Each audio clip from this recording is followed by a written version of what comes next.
Selamat pagi pemirsa, Berita Nusantara kembali menyapa Anda hari ini. Sejumlah berita aktual akan kami sajikan untuk Anda. Bersama saya Anissa Oktavia, inilah Berita Nusantara selengkapnya.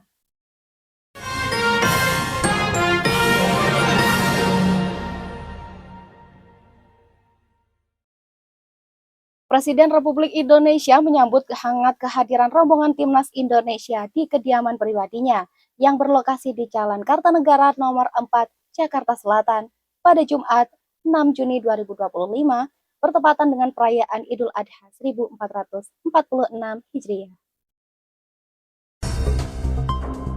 Pertemuan tersebut berlangsung sehari setelah Timnas Indonesia mencatat kemenangan penting atas Cina dengan skor 1-0 dalam lanjutan kualifikasi Piala Dunia 2026 di Stadion Utama Gelora Bung Karno, Kamis 5 Juni 2025.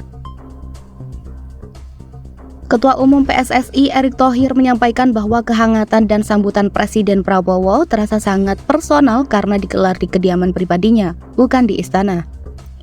Para pemain dan pelatih benar-benar diapresiasi.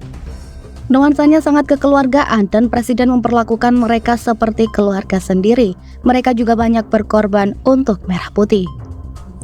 Setelah itu disambut acara makan siang bersama yang menjadi bentuk penghargaan Presiden atas perjuangan Garuda yang telah memastikan tempat di babak keempat kualifikasi.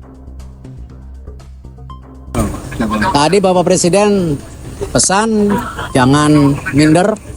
Kita bangsa besar, kita harus berani lawan semua. Dan tentu kenapa uji coba di bulan September melawan Kuwait dan Lebanon, karena kita akan melawan tim Timur Tengah. Kapten tim Jai Itzes menyampaikan rasa terima kasihnya atas undangan tersebut dan menggambarkan pertemuan itu sebagai pengalaman yang membanggakan dan para pemain sangat menghargai kesempatan ini untuk bertemu Presiden dan keluarganya. Pelatih kepala Patrick Kluivert mengapresiasi dukungan penuh dari Presiden. Ia menilai pertemuan ini memberikan motivasi tambahan jelang laga pemungkas melawan Jepang di Stadion Suita pada Selasa pekan depan. Meski sudah mengamankan tiket ke babak selanjutnya, Indonesia tetap mengincar hasil maksimal melawan Jepang demi meraih posisi ketiga di klasemen akhir grup.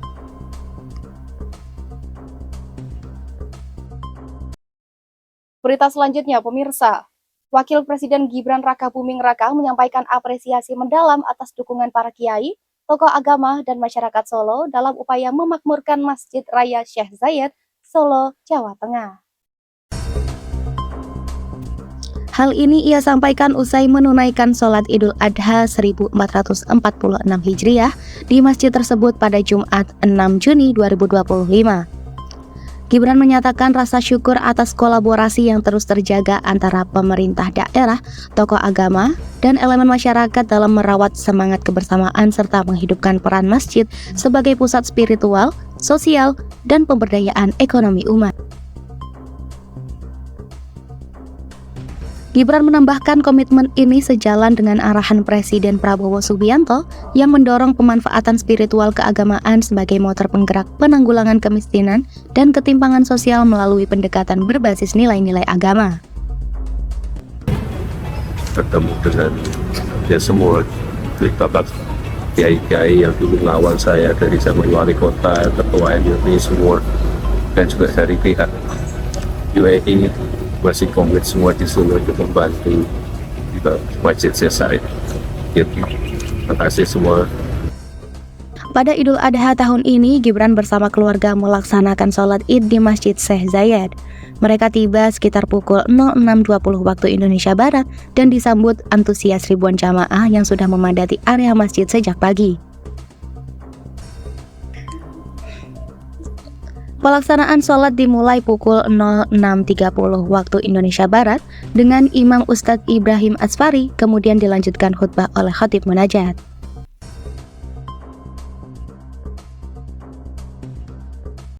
Masih di Berita Nusantara, pemirsa, sebuah video yang menampilkan dugaan kerusakan lingkungan akibat aktivitas tambang di Raja Ampat baru-baru ini menjadi viral dan memicu perhatian publik.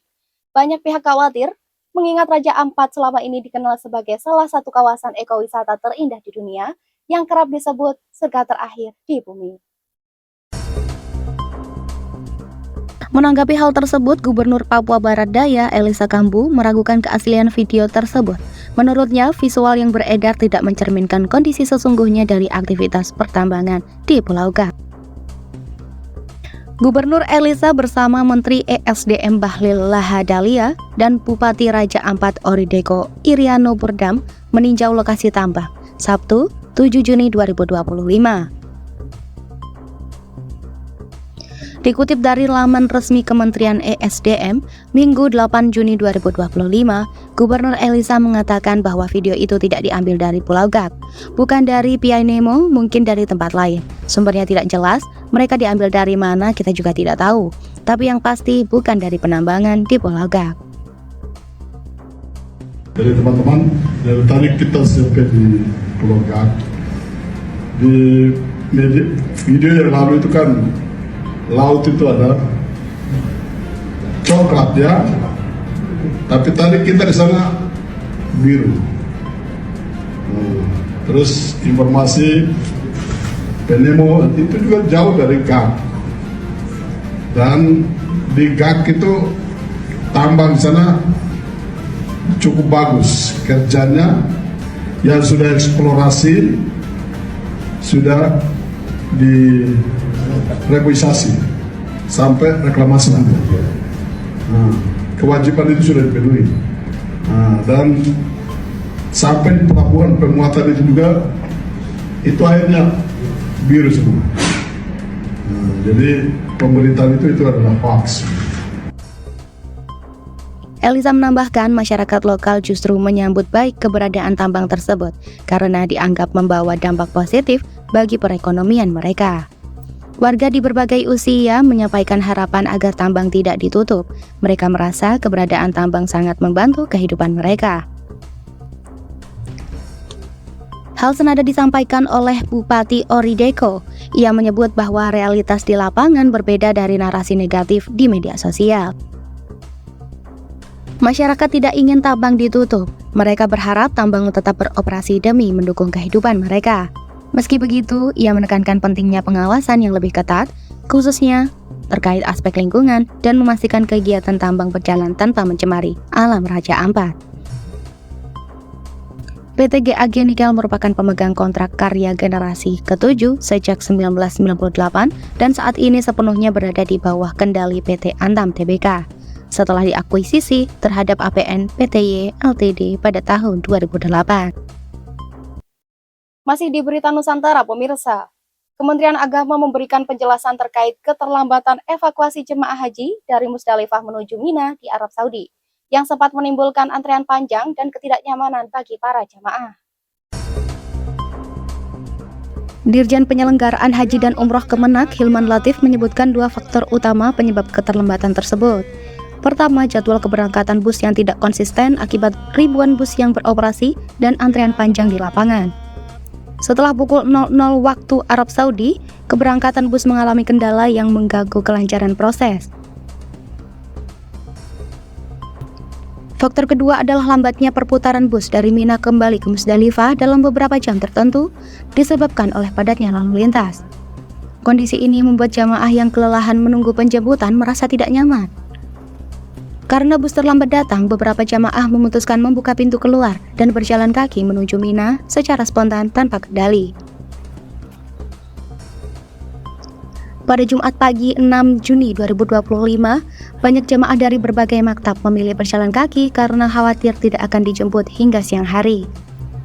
Situasi psikologis ini membuat petugas penyelenggara ibadah haji PPIH di Arab Saudi terpaksa melepaskan jamaah, meski tetap menghimbau agar jamaah lansia dan risiko tinggi (RISTI) tetap tinggal menunggu bus karena berjalan kaki bisa sangat melelahkan bagi mereka.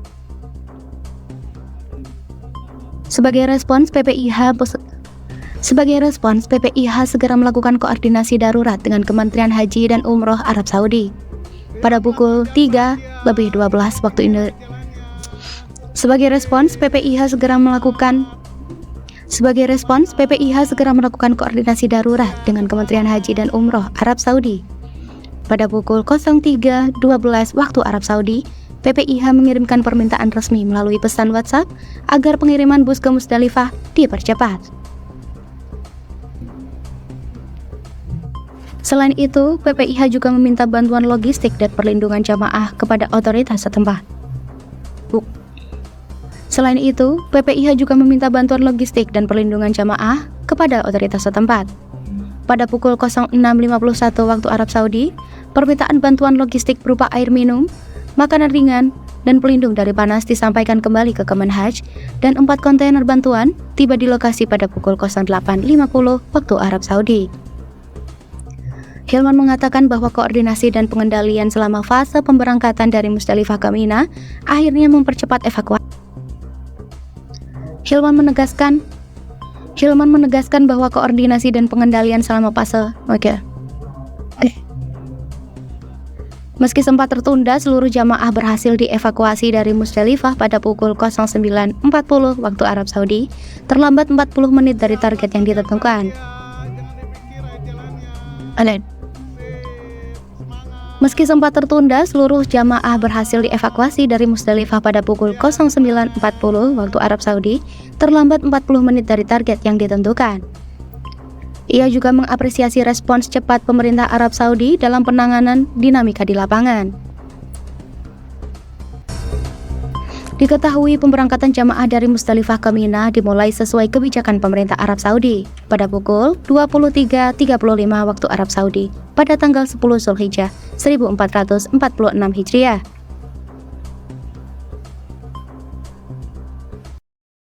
Masih di Berita Nusantara, pemirsa. Menteri Lingkungan Hidup sekaligus Kepala Badan Pengendalian Lingkungan Hidup, Hanif Faisal Naufarag, menegaskan bahwa kegiatan penambangan nikel yang berlangsung di wilayah Raja Ampat bertentangan dengan ketentuan hukum yang berlaku. Menurut Hanif, lokasi penambangan tersebut berada di gugusan pulau-pulau kecil yang memiliki kekayaan hayati luar biasa dan seharusnya dilindungi. Oleh karena itu, ia menilai bahwa aktivitas pertambangan di kawasan tersebut tidak seharusnya dilakukan. Larangan ini didasarkan pada Undang-Undang Nomor 1 Tahun 2014 yang merupakan revisi dari UU Nomor 27 Tahun 2007 mengenai pengelolaan wilayah pesisir dan pulau-pulau kecil. Dalam pasal 23 ayat 2 disebutkan bahwa pemanfaatan pulau kecil dan perairannya diprioritaskan untuk konservasi, pendidikan, penelitian, budidaya laut, pariwisata, serta sektor perikanan dan pertanian berkelanjutan. Hanif menjelaskan bahwa penambangan tersebut tetap berlangsung karena izin usaha pertambangannya telah diterbitkan jauh sebelum aturan larangan itu ditetapkan, yaitu tahun 1998, sedangkan UU diterbitkan pada tahun 2014. Lebih lanjut, ia memaparkan hasil kajian yang menunjukkan bahwa sekitar 75% spesies terumbu karang di dunia ditemukan di Raja Ampat. Selain itu, hampir 97% wilayah Kabupaten Raja Ampat merupakan kawasan hutan lindung. Dengan kekayaan ekosistem yang begitu besar, menurut Hanif, negara memiliki tanggung jawab besar untuk menjaga dan melestarikan keanekaragaman hayati tersebut demi keberlangsungan hidup masyarakat lokal dan keseimbangan ekosistem laut. Sebagai tambahan informasi, PT GAG Nikel yang merupakan anak perusahaan dari PT Antam Persero Tbk telah mengantongi kontrak karya generasi 7 sejak 19 Januari 1998. Kontrak tersebut disahkan oleh Presiden kala itu, jauh sebelum diberlakukannya UU Pengelolaan Pulau Kecil.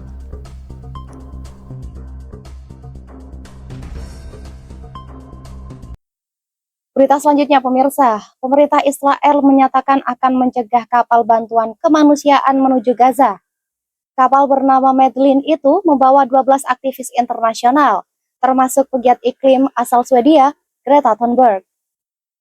Menteri Pertahanan Israel Yoav Gallant dalam pernyataannya pada Minggu 8 Juni 2025 telah menginstruksikan militer untuk menghentikan laju kapal sebelum mencapai wilayah Palestina. Kapal tersebut diketahui tidak hanya mengangkut bantuan logistik, namun juga membawa sejumlah tokoh internasional yang menjalankan misi kemanusiaan. Selain Greta, di antara penumpang terdapat Rima Hassan, anggota Parlemen Uni Eropa berdarah Prancis-Palestina, serta aktivis dari Prancis, Brazil, Turki, Spanyol, Belanda, dan negara lain. Ini bukan kali pertama misi bantuan kemanusiaan menuju Gaza dilakukan. Sebelumnya, kapal bernama Conscience juga mencoba melakukan pengiriman bantuan, namun mendapat serangan drone di perairan internasional dekat Malta. Menhan Israel secara terang-terangan menyebut para aktivis sebagai pendukung propaganda Hamas. Ia bahkan melontarkan pernyataan keras yang ditunjukkan langsung kepada Greta. Kapal Medellin diketahui berangkat dari pelabuhan Catania, Sisilia pada 1 Juni 2025. Menurut pernyataan dari Freedom Flotilla Coalition (FFC), armada tersebut telah mencapai perairan lepas pantai Mesir pada Sabtu 7 Juni 2025 dan diperkirakan tiba di Gaza pada Senin 9 Juni 2025 pada waktu setempat. Israel menegaskan bahwa pihaknya tidak akan membiarkan siapapun menerobos blokade laut Gaza yang telah diberlakukan, dengan alasan untuk mencegah penyelundupan senjata ke Hamas. Masih di Berita Nusantara, pemirsa. Gubernur DKI Jakarta Pramono Anung menyampaikan bahwa kebakaran besar yang terjadi di kawasan padat penduduk Kapuk Muara, Penjaringan, Jakarta Utara pada Jumat 6 Juni 2025 disebabkan oleh api yang berasal dari bangunan semi permanen dan dengan cepat menyebar ke bangunan-bangunan lain yang berdempetan. Mengunjungi posko pengungsian pada Minggu 8 Juni 2025 mengatakan bahwa kobaran api meluas dalam waktu singkat dan menghanguskan sekitar 485 rumah. Meski skala kerusakan cukup besar, Pramono memastikan tidak ada korban jiwa. Namun sekitar 3.200 warga dari kurang lebih 800 kepala keluarga harus mengungsi ke area kosong tak jauh dari lokasi kebakaran. Dan tidak ada korban jiwa dalam peristiwa ini. Dokumen penting seperti ijazah, KTP, dan lainnya yang hangus terbakar akan dibuatkan penggantinya. Ia juga menanggapi sejumlah keluhan dari para pengungsi, termasuk permintaan kipas angin dan susu formula, mengingat kondisi tenda yang panas dan banyaknya anak kecil. Dalam kesempatan itu, ia juga menyerahkan bantuan secara simbolis kepada para korban kebakaran. Berdasarkan pantauan di lokasi, berbagai tenda bantuan dari instansi seperti Kemensos, PMI, dan Dinas Pendidikan DKI telah berdiri dan melayani warga. Pramono mengakui telah mendapat laporan bahwa area yang terdampak kebakaran berada di atas tanah yang diduga sengketa lahan. Namun, ia menekankan bahwa penyelesaian masalah tersebut bukan menjadi fokus utama saat ini. Saat ini, pemerintah akan memusatkan perhatian pada penanganan langsung bagi warga yang terdampak. Menindaklanjuti insiden tersebut, Pramono memerintahkan seluruh instansi di lingkungan Pemprov DKI untuk turun langsung membantu warga yang terdampak. Dinas Kesehatan, Dinas Sosial, Damkar, Satpol PP, Pendidikan, dan Dukcapil dikerahkan secara penuh. Berita selanjutnya, pemirsa. Seorang pria berinisial Z, warga Langkapura, Bandar Lampung, kembali berurusan dengan hukum usai terlibat dalam kasus pencurian dengan pemberatan curah.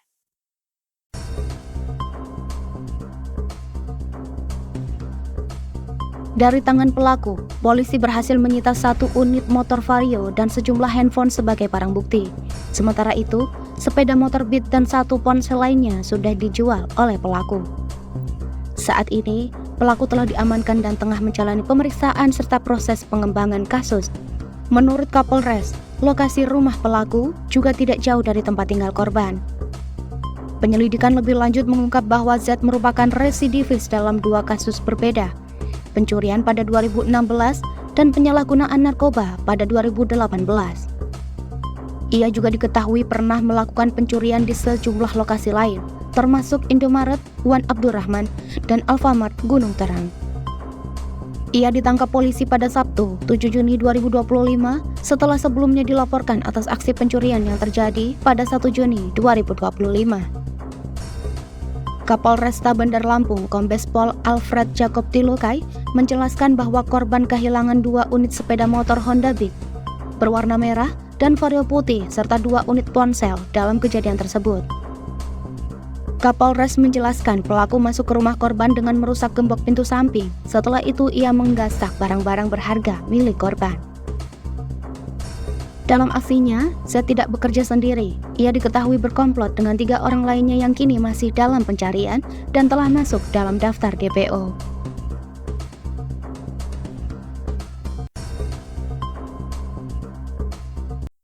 Masih di Berita Nusantara, pemirsa. Musibah kebakaran melanda kawasan Gampong Dilibukti, Kecamatan Sukamakmur, Kabupaten Aceh Besar, pada Sabtu, 7 Juni 2025 sore, tepat di hari raya kedua perayaan Idul Adha.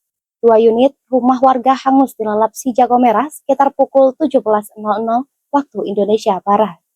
Yang terbakar adalah milik Zainiyah, 55 tahun, yang selama ini disewa oleh M. Yasin. Rumah tersebut memiliki struktur gabungan antara bangunan permanen dan rumah panggung. Sementara rumah kedua milik Yusrizal, 51 tahun, yang juga berkonstruksi permanen, turut terbakar sebagian. Bangunan terbakar cukup cepat karena saat kejadian, rumah dalam kondisi kosong, pemilik sedang mudik. Semua barang milik penyewa tidak sempat diselamatkan. Tak hanya rumah, 1 unit becak motor dan mesin penggiling padi milik warga ikut terbakar dalam insiden tersebut.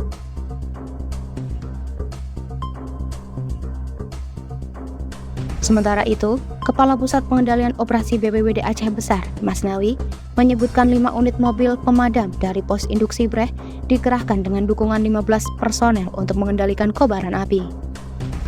Proses pemadaman berhasil diselesaikan menjelang waktu maghrib, sekitar pukul 18.20 waktu Indonesia Barat.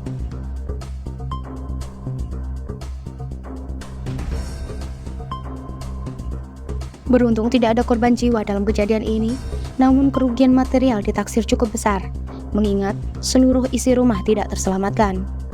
Saat ini, kepolisian masih melakukan penyelidikan lebih lanjut mengenai penyebab kebakaran.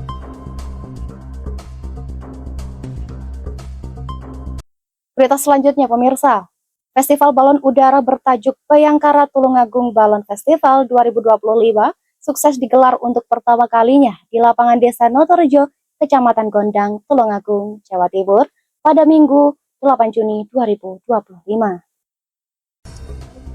Meskipun sempat terkendala cuaca, gelaran ini tetap berlangsung meriah dan menyedot perhatian ribuan pengunjung. Acara ini diikuti 39 tim peserta, terdiri dari 19 tim lokal Tulungagung dan Trenggalek, serta 20 tim dari Wonosobo. Total 39 balon udara hias ditampilkan dengan beragam bentuk dan warna yang menarik menghiasi langit pagi. Kapolres Tulungagung AKBP Muhammad Taat Resdi menyampaikan bahwa tujuan festival ini adalah untuk mengedukasi masyarakat tentang penerbangan balon udara yang aman dan sesuai regulasi, serta mendorong kreativitas pemuda agar tersalurkan dengan cara penerbangan balon udara yang sesuai dengan aturan dan aman. Bagaimana pendapat Bapak tentang terselenggaranya acara ini? Ya, alhamdulillah ya, pagi hari ini kita sudah menyelenggarakan Bayangkara Tulungagung Balon Festival 2025 ini. Pertama, kita selenggarakan, alhamdulillah secara umum terselenggara dengan lancar. Memang tujuan dari kegiatan ini adalah mempromosikan pembuatan dan penerbangan balon udara yang sesuai dengan aturan dan aman. Bagaimana yang sesuai aturan? Yang pertama, tidak dilepaskan ke udara, tapi kemudian diikat. Kemudian yang kedua, tidak disertai dengan api maupun petasan. Dan aman, jadi tidak mengganggu penerbangan, tidak menimbulkan kebakaran, kemudian tidak mengganggu fasilitas listrik, dan lain sebagainya. Ini menjadi solusi bagi kami, atau setidaknya ini menjadi fasilitas untuk masyarakat, anak-anak muda yang sering membuat balon udara, yang selama ini sering membuat permasalahan. Dengan adanya festival ini diharapkan kreativitas itu bisa tersalurkan dengan baik. Antusiasme masyarakat luar biasa tinggi. Panitia mencatat sekitar 12.000 pengunjung memadati area lapangan dan sekitarnya, jauh melebihi perkiraan. Salah satu penonton, Andita, warga Bandung Tulungagung, mengatakan bahwa ia tahu acara ini dari media sosial dan kerabatnya. Acaranya cukup menarik karena ini baru pertama kali diadakan festival balon di Tulungagung. Nama saya Anita, asalnya dari Bandung Tulungagung. Kalau boleh tahu, Ibu tahu informasi acara ini dari mana ya? Oh, dari media sosial. Iya. Kemudian dari kerabat yang rumahnya di sekitar sini. Menarik ya, soalnya kan di sekitar sini baru ini ada festival balon. Iya. Sudah ada dari tahun-tahun kemarin atau baru tahun ini? Tahun kemarin. Ya, tadi baru ada. Terus tahun ini baru ada.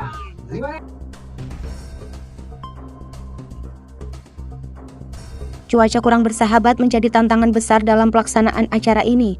Setelah proses pengisian asap selesai dan balon udara siap mengudara, hujan tiba-tiba mengguyur lokasi. Akibatnya, beberapa balon rusak, termasuk milik tim Polres Tulungagung. Meski demikian, sebagian peserta berhasil memperbaiki kerusakan dan tetap menerbangkan balonnya. Komunitas Vespa Tulungagung yang turut memeriahkan acara mengatakan kesulitan masuk lokasi karena padatnya kerumunan penonton. Sebagai evaluasi, Babinsa setempat, Agus, menyarankan agar pelaksanaan ke depan, pertimbangan waktu yang lebih tepat dan lokasi yang lebih luas. Rencananya, festival serupa akan kembali digelar pada November 2025 dalam rangka peringatan Hari Jadi Tulungagung. Oke Mbak Esa, kami dari perkumpulan atau komunitas Vespa yang ada di Tulungagung yang namanya New Original Scooter Tulungagung. Malam hari ini kita datang ke sini untuk memeriahkan Festival Balon Bayangkara di Tulungagung. Mudah-mudahan sukses dan selamat. Oke, sampai ketemu. Demikian laporan Anissa Oktavia, Java TV melaporkan. Baik pemirsa, informasi tadi sekaligus menjadi penutup perjumpaan kita hari ini. Saya Anissa Oktavia dan segenap tim redaksi yang bertugas pamit undur diri. Selamat pagi, salam berita Nusantara.